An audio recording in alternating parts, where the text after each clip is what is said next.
Minecraft's beta ended over 12 years ago at this point, and while it only lasted about a year and 11 months, the beta era of Minecraft is commonly regarded as one of the best time periods the game ever saw. According to a lot of players looking back at their time with the game in beta, it was great. The game was exciting, new things were added frequently, the builds were incredible, and the game was rising to popularity at levels that no game had ever seen before. I can't verify this myself though. As well as I can remember, I started playing Minecraft shortly after Update 1.0 came out, which would have been between November of 2011 and January of 2012. I feel like recently every now and then when you're just browsing YouTube, you'll see one of those Minecraft retrospective videos. In these videos, they usually start with the creator's early experiences with Minecraft, which is typically from 2010 to 2012, and they talk about how the game felt magical and new back then, because in all honesty, it was. Something that I think most people now don't realize is that before Minecraft, there was no Minecraft. Now, obviously, right? But like what I mean by this, if you're confused, is basically that there was no template game that Minecraft essentially took the principles of and expanded upon. Now, the game's creator Notch was somewhat inspired by a small indie game called Infiniminer and a multitude of other games, but I feel like you can't call Infiniminer Minecraft's template. Past even the pre-classic phase, Minecraft was so radically different from what Infiniminer ever was that calling it a large inspiration could even be considered a stretch. Minecraft is the template game for the survival sandbox genre of video games. Without Minecraft, I don't think there would be games like Terraria and now more recently Lego Fortnite. So these creators aren't wrong when they say that the game felt new and magical, and it definitely adds merit to the argument that beta was better. It had this new and never done before factor to it that modern day Minecraft just doesn't have. The thing is though, while there are valid points like what I just mentioned, a lot of people who agree that beta was better are usually just nostalgic for that time period. They look back on beta in retrospect and compare modern day Minecraft to what they remember the game being like all those years ago. I, however, don't look at beta in that retrospect. I can't because I didn't play it when it was live. For me, I look at beta and while yes, I compare it to modern day Minecraft, I don't compare it with a beta bias, and therefore I think I can give a true and pretty accurate answer as to if beta was actually better. So, do I think that Minecraft beta is better than the modern day 1.20.4 version of the game? No! If you look at beta and compare it to 1.20.4 and tell me that beta is better, you're a liar and you know it. While modern day Minecraft's performance may suck ass, at least I don't have to worry about the game just dying because I picked up a wheat seed at the wrong time, losing a bunch of progress because the game also didn't save correctly when it crashed. You move like molasses, you mine like molasses, and most importantly, you reach like molasses, because breaking and placing reach is one block less for some reason. Do we even need to talk about the feature set? There is a total of one generated structure, and it's a stupid dungeon that hasn't changed for 14 years. There is no end goal to reach for, no mid-game challenges, no nothing. There's barely any block diversity too, with the only planks being oak planks because for some reason there's different logs, but they all turn to oak planks? That makes no sense. This version, when compared to 1.20.4, is so incredibly lacking in every single department that it is laughable to try and defend it. Or at least it would be, if it weren't for one exception. Feeling.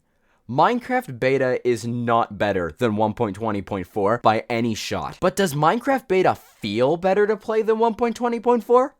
Absolutely. When I play modern day Minecraft, I can recognize that there is a clear difference between the mindsets I have when playing modern or beta. In my opinion, modern Minecraft feels like too much sometimes. I have my main survival world that I've been going on since the first few 1.16 snapshots in 2020. But since probably early 2023, I haven't been playing on it really. In fact, I think it was just yesterday that I logged on for the first time in a month. I didn't do anything though. All I did was go over to my giant creeper farm and AFK for some gunpowder. In my survival world, I struggle to do anything on it anymore. I've conquered every challenge and I've completed all the advancements, except a few that I don't really want to get because they're the grindy ones, like breeding all the mobs and getting all the cats, and that big one, how did we get here? Modern Minecraft has shifted the game's focus onto adventure and combat rather than building. Because of this, the game is really being designed in a way that it pushes you to go and take on the next challenge, whether it be a structure or a boss or something. This works until the game runs out of challenges to give to you. Then it's up to you to keep the fun going by building stuff. The problem is, the game game never really incentivizes you to build throughout all those challenges. Yeah, sure, you can build a house to survive, but simply digging into a mountain or even just sprinting is just as effective to survive with a lot less work tacked on too. I'm not saying that you should have to build some massive fort to survive the mobs, but I think it's kinda dumb that the game's whole thing it had going for it is completely irrelevant these days. Once you get to that point of only being able to build though, it's hard to do so because the game is structured now in a way that you're looking for it to give you the next challenge. Most people stop playing here, and it's really interesting to see because building used to be Minecraft's entire purpose, with the challenges being optional side quests. Now it's completely flipped around. On the other hand though, you have beta, and boy is this one so much better in this regard. In beta, like I said, there is only one generated structure, and it serves as a place to get some loot, but it also has the spawner, which can be used to make some very rudimentary mob farms. You're not farming for XP or anything like that, but rather the actual mob drops. All mobs drop something useful in beta. Zombies drop feathers, which you can use to make arrows, skeletons drop bones for bone meal, and drop arrows too, and spiders drop string, which can be turned into wool, and those are just all the mobs from like the mob spawners that you can get. You might not be able to sprint, but that actually adds a lot of challenge to the game, considering that when sprinting was added, the mob speeds weren't adjusted accordingly. This also means you're more incentivized to build because you can't easily run away. Speaking of building, it's the only real purpose to playing in beta, meaning that from the start, you were actually thinking about building, not taking on the pre-made challenges the game gives you. One thing I think beta truly outshines modern day in though,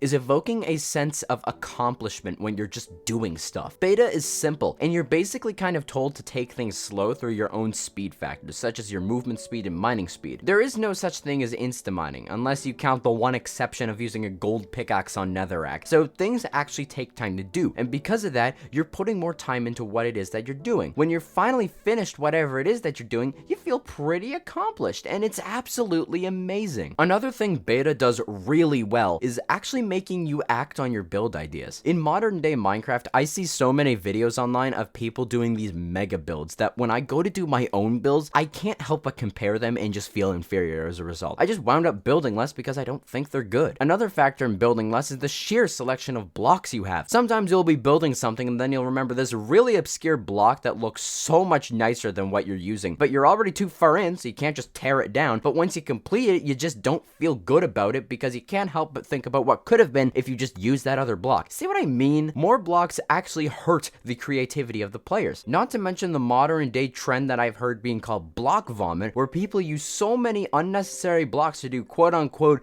detailing to the point where it just looks like a bunch of random blocks in the shape of something vague. It doesn't look nice, and it never will. When you're building with the idea of block vomit because you see it everywhere and it becomes a build standard subconsciously, you end up not knowing what to use and just quit. Beta, however, doesn't have this problem. In beta, there are only like 50 or so blocks that you can realistically build with. Take out the 15 wool colors other than white, and now you have around 35 blocks that are actually obtainable and that you realistically can build with because of that. Because of this, builds are actually simple in nature, and you can use different blocks to contrast them, but generally builds aren't too overly detailed. This is a good thing, as players can still do mega builds if they so choose to, but also players won't stress out about detail and they'll actually end up doing their build ideas because they don't have all this complexity to think about. All in all, beta is simple. There is a tiny bit of automation in there, but it's all still kind of simple, so you can actually build machines yourself and experiment without being a redstone engineer who spent 500 hours studying in creative mode beforehand. I think beta is fun because you're constantly making up what the next thing to do is. The game doesn't provide you any set end goal, you make it yourself, and because the game isn't distracting you with pre-made challenges, it's really easy to focus on one thing at a time and just do it. Minecraft beta isn't better than modern day Minecraft, but it certainly does feel better. Thank you for watching, and I'll see you in the next one, okay?